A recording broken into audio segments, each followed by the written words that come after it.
우리 좌우정우에 계신 분이랑 인사하시겠습니다. 당신은 축복의 사람입니다. 그동안 고생하셨습니다.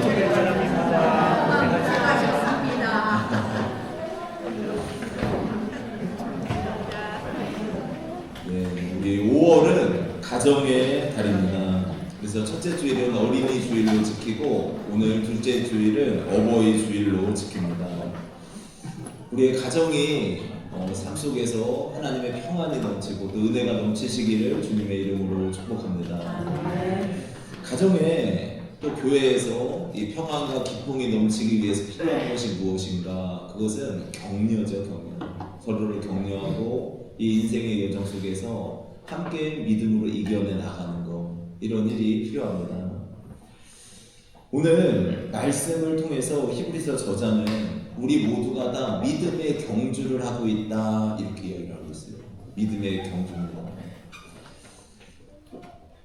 우리의 삶도 경주인 것 같고 또 우리의 신앙생활도 경주인데, 우리는 이제 하나님의 영광을 보기 위하여, 하나님의 나라를 위하여 이 경주에서 승리해야 될 줄로 믿습니다. 때로는 외롭고 힘든 길이 될 수도 있어요. 어렵고 지친 길이 될 수도 있지만 그 가운데서 인내하며 믿음으로 살아갈 때 하나님께서 은혜 주시고 주님의 놀라운 복으로 충만하게 채워주실 줄로 믿습니다.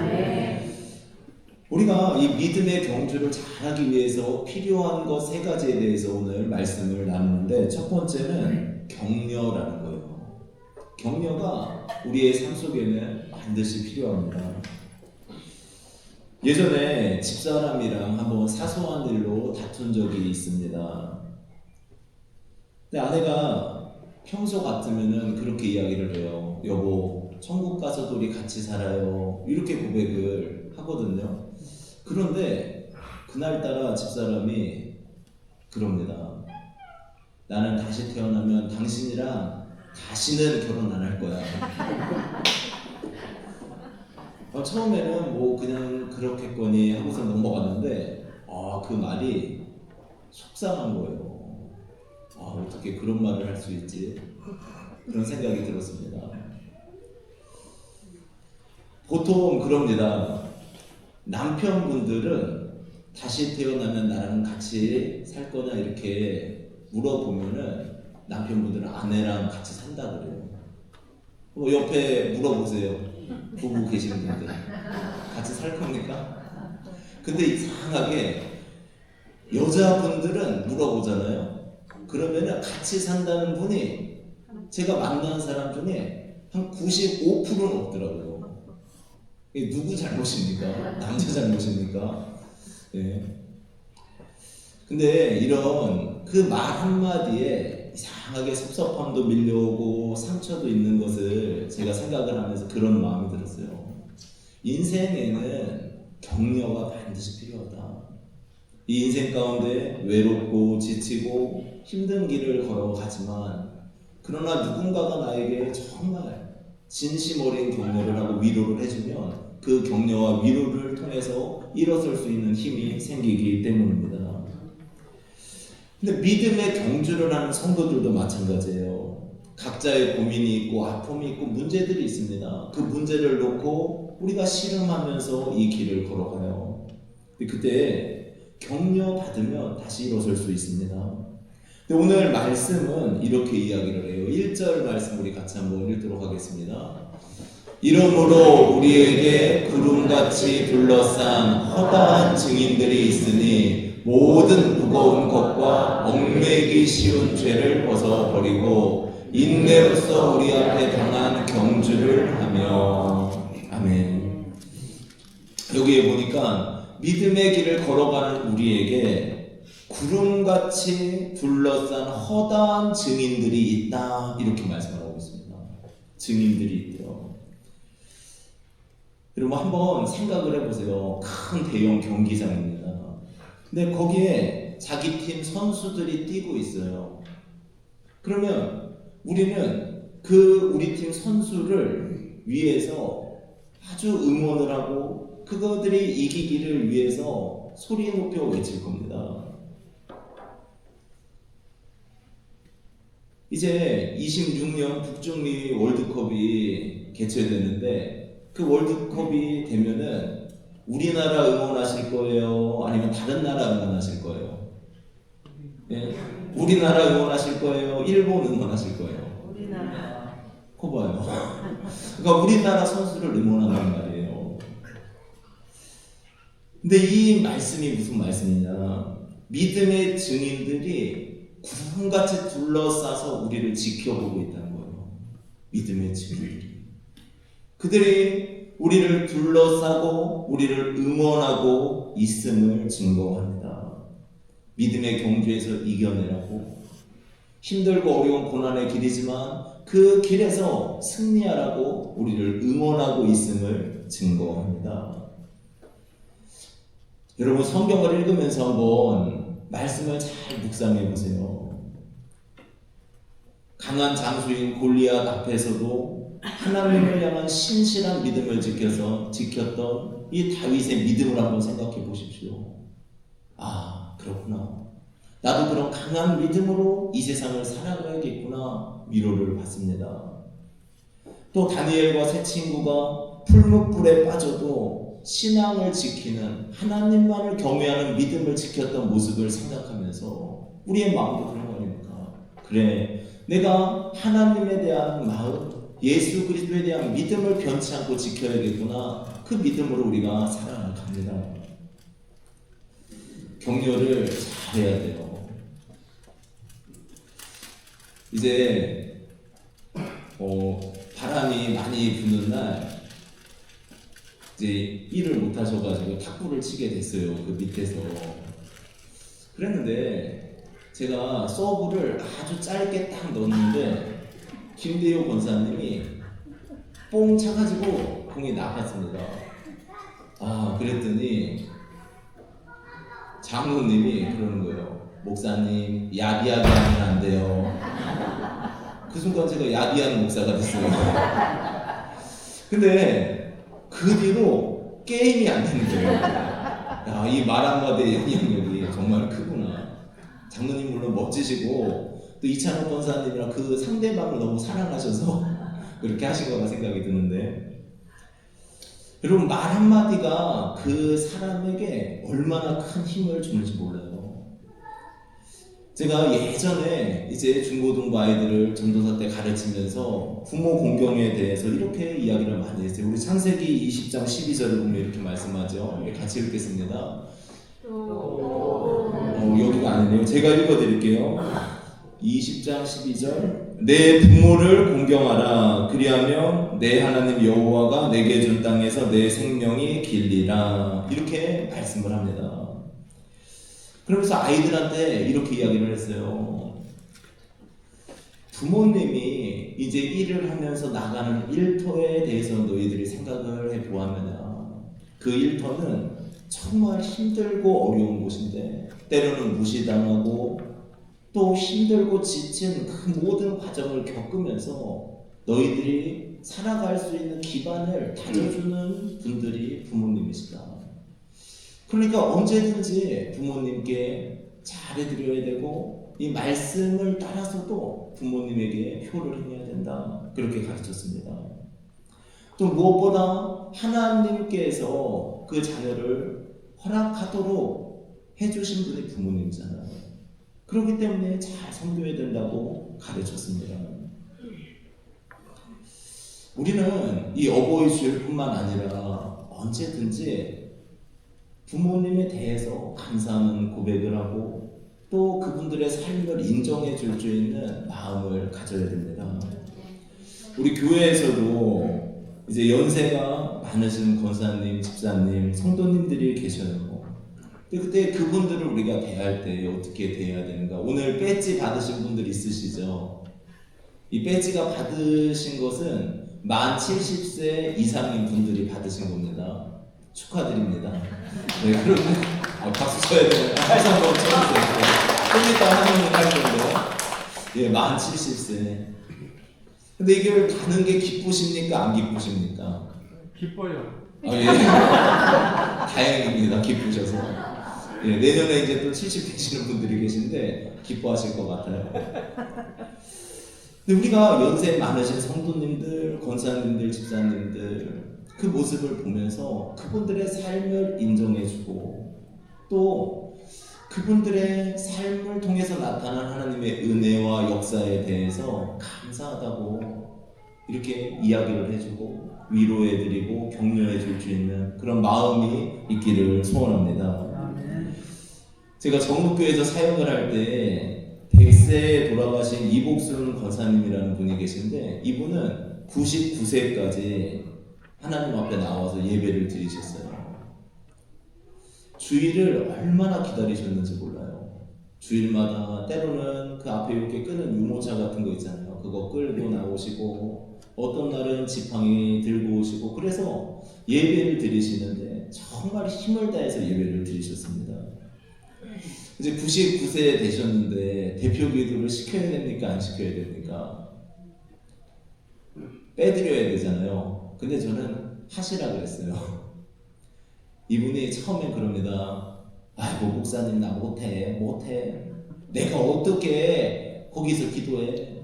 그러세요. 그래서 진짜 못한다고 막 손사래를 치시는데 기도에 딱 마이크만 갖다 대드리잖아요. 그건 온데간데 없고 하나님 아버지 이러면서 목소리가 얼마나 큰지 그 성전을 장악할 정도로 기도를 하셨어요. 근데 성도들이 그 연세 많으신 권사님이 예배를 지키는 모습을 보면서 도전을 받았고 또한 그분이 기도할 때 그 힘있게 99세의 나이에도 힘있고 온 마음을 다해 기도하는 그 모습을 통해서 큰 은혜를 받고 격려를 받았습니다. 어떤 날은 그래요. 목사님 돈을 쓸 데가 없어 그래요. 아 그러세요? 좋으시겠어요? 그러면은 그럽니다. 오늘은 내가 밥 살게 그러시고 그리고 교회 성도들 예배 끝난 다음에 다 같이 가가지고 뼈다귀 해장국 한 그릇씩 먹으면서 서로 이야기를 나누고 그러니까 연세 많으신 그 한 분도 그 신앙이 우리에게 격려와 위로가 된다고요. 그러니까 우리 여기 유정실 권사님, 김순자 권사님, 김경자 권사님, 네, 우리 강흥분 권사님 앞에 쭉 앉아 계시잖아요. 여러분 볼 때 어때요? 힘이 돼요, 안 돼요? 힘이 되잖아요. 그러니까 이분들을 잘 해드리시기를 축복합니다. 네, 격려해 주시고 위로해 주시기를 바랍니다. 서로 위로하고 격려하면서 끝까지 저 천국에 갈 때까지 믿음의 길을 잘 걸어가는 귀한 삶이 되어야 될 줄로 믿습니다. 그리고 두 번째, 이 믿음의 경주에서 승리하기 위해서 필요한 것은 가벼워져야 된다는 거예요. 가벼워져야 된다. 육상 경기를 보면은 옷을 최대한 가볍게 입고 신발도 가벼운 신발을 신습니다. 그리고 자신의 몸도 가장 날렵한 몸으로 만들어서 이렇게 경기를 하게 되고 경주할 때 아주 유리하죠. 자전거를 제가 좋아하는데 여러분 자전거가 보통 가격대가 요즘에는 뭐 10만원, 20만원짜리 생활 자전거 말고 보통 동호인들이 타는 자전거가 1000만원 정도 합니다. 1000만원, 1000만원, 뭐 1500, 2000, 3000짜리도 있고 그래요. 자전거 한 대. 그런데 이 자전거를 가볍게 만들기 위해서 1kg를 줄이려면은 100만원이 든대요. 근데 고가의 제품일수록 점점 그 비용이 많이 든다고 합니다. 그 많은 금액이 필요한 거죠. 이 가벼워져야지 잘 달릴 수 있기 때문이에요. 근데 믿음의 경주를 하는 우리도 가벼워져야 된대요. 가벼워져야 된다. 우리를 무겁게 하는 것들을 벗어버리라 말씀을 하죠. 우리 1절 말씀 한번 같이 읽도록 하겠습니다. 이러므로 우리에게 구름같이 둘러싼 허다한 증인들이 있으니 모든 무거운 것과 얽매이기 쉬운 죄를 벗어버리고 인내로서 우리 앞에 당한 경주를 하며 여기에 보니까 모든 무거운 것들을 벗어버리라 말씀을 하고 있습니다. 이 무거운 것은 옹호한다라는 단어인데 거대한 짐을 의미해요. 그러니까 신앙생활을 해서 우리가 하나님의 나라를 향해 전진해서 나아가야 되는데 우리가 무거운 짐을 지고는 갈 수가 없다는 것입니다. 근데 이 무거운 짐은 무엇을 의미합니까? 육신의 정욕들을 의미해요. 예배하고 기도하고 하나님과 영적인 교제를 누려야 되는데 그것보다 어떤 날은 TV 보고 싶고 놀고 싶고 이런 유혹들이 있을 때가 있어요. 근데 이런 것들을 벗어버려야 된다. 세상에서 내가 하나님보다 더 사랑하는 것들을 벗어버리고 하나님을 믿는 믿음으로 바라보는 믿음으로 살아갈 때 우리가 가볍게 이 세상에서 승리할 수 있다는 것입니다. 또 여기에 보니까 얽매이기 쉬운 죄를 벗어버리고 말씀을 하고 있어요. 달리기를 할 때 옷이 너풀거리면 잘 뛸 수가 없습니다. 얽매이기 쉬운 죄라는 것은 사람마다 각자마다 잘 걸리는 죄들이 있다는 거예요. 잘 걸려 넘어지는 연약함들이 있죠. 우리는 다. 근데 이런 연약함들을 이제는 벗어버리고 믿음의 길을 전진하면서 나아갈 때 승리할 수 있습니다. 가벼워지기 위해서 필요한 것이 무엇인가? 그것은 하나님께 집중된 마음이에요. 하나님만을 바라보는 믿음입니다. 그래서 우리의 삶이 정말 이 세상을 살아가면서 여러 가지 생각하고 누려야 될 것도 있지만 그러나 하나님께 집중하고 우리를 최대한 영적으로 무장해서 승리하는 귀한 삶이 되시기를 주님의 이름으로 축복합니다. 그리고 마지막으로 이 영적인 영광을 위해서 우리가 걸어가야 될 때 꼭 필요한 게 무엇인가? 인내임을 말씀을 하고 있어요. 믿음의 경주에서 승리하기 위해서는 인내가 필요합니다. 1만 시간의 법칙이라는 책이 있죠. 그러니까 어떠한 일에 대해서 성공하고 그 일에 능통하기 위해서 필요한 시간이 1만 시간이라는 거예요. 그러니까 그 시간 동안 자신이 최대한 투자를 했을 때 그때 그 일에 아주 능숙한 사람이 된다는 겁니다. 우리의 믿음과 우리의 인생도 마찬가지예요.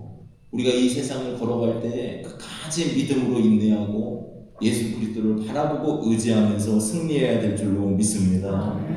근데 오늘 예수님께서 어떤 인내를 하셨는가 증거하고 있죠. 2절, 3절 말씀 한번 같이 읽겠습니다. 믿음의 주요 또 온전하게 하시는 이인 예수를 바라보자. 그는 그 앞에 있는 기쁨을 위하여 십자가를 참으사 부끄러움을 개의치 아니하시더니 하나님 보좌 우편에 앉으셨느니라. 너희가 피곤하여 낙심하지 않기 위하여 죄인들이 이같이 자기에게 거역한 일을 참으신 일을 생각하라. 아멘. 여기에 보니까 예수님께서도 인내하셨음을 말씀을 합니다. 예수님께서 이 땅에 오셔서 하나님이 원하시는 모든 뜻을 다 이루셨다는 거예요. 그런데 그 인내가 어디까지 갔느냐? 십자가의 죽음까지 가셨다는 겁니다. 그러니까 십자가를 지시기 전에 사람들에게 멸시받고 능욕당하고 조롱당하고 부끄러운 일들을 다 당하셨는데 그것을 개의치 아니하시고 그래요. 그러니까 사람에게 당하는 어떤 멸시와 능욕도 주님은 개의치 아니하셨다. 그리고 이제 십자가를 참으신 그 주님의 인내를 바라보면서 우리도 믿음의 길을 걸어가야 될 줄로 믿습니다. 이제 우리 권사님들 또 70대 이상이신 분들이 아무리 힘들고 어려워도 믿음으로 이 길을 잘 걸어가신다면 후대 사람들이 그 믿음을 보면서 인내할 수 있는 힘이 생기게 되죠. 아버지이며 어머니신 부모님 세대가 자녀들에게 물려줘야 될 것이 무엇인가? 어떤 시련이 오고 어려움이 와도 하나님을 믿는 믿음을 보여주는 거예요. 그리고 그러면 그 부모님의 세대가 다 떠나간 다음에 그 자녀들의 마음속에 무엇이 생깁니까? 우리 엄마 아빠는 하나님을 정말 의지하고 사랑하셨어. 나도 그 부모님의 신앙을 따라서 영원한 영광과 천국을 바라보며 믿음의 길을 걸어가야지. 이런 마음이 들게 됩니다. 로마서 5장 1절에서 4절에 이렇게 말씀을 하고 있어요. 우리 말씀을 읽고 마치도록 할 텐데 한번 같이 읽겠습니다. 그러므로 우리가 믿음으로 의롭다 하심을 받았으니 우리 주 예수 그리스도로 말미암아 하나님과 화평을 누리자. 또한 그로 말미암아 우리가 믿음으로 서 있는 이 은혜에 들어감을 얻었으니 하나님의 영광을 바라고 즐거워하느니라.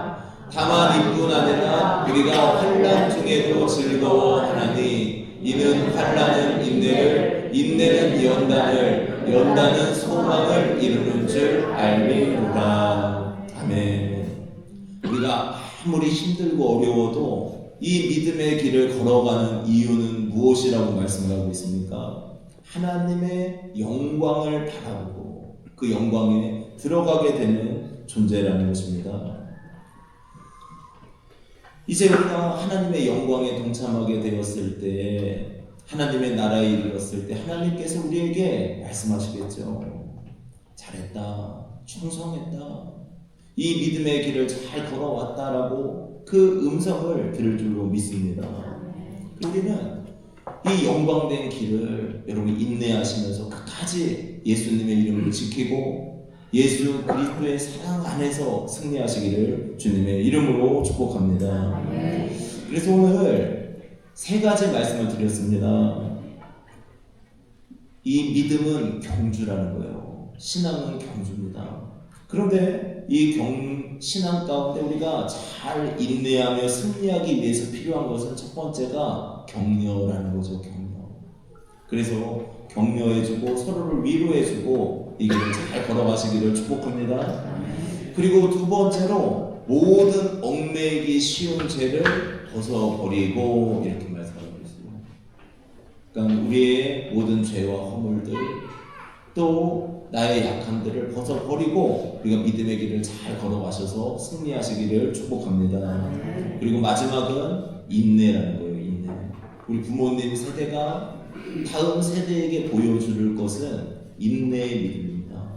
어떠한 상황에도 물러서지 않고 하나님만을 바라보고 의지하고 기도로서 믿음으로서 승리하는 그 믿음의 인내를 보여줌으로 자녀의 세대를 세울 수 있는 귀한 삶이 되시기를 주님의 이름으로 축복합니다.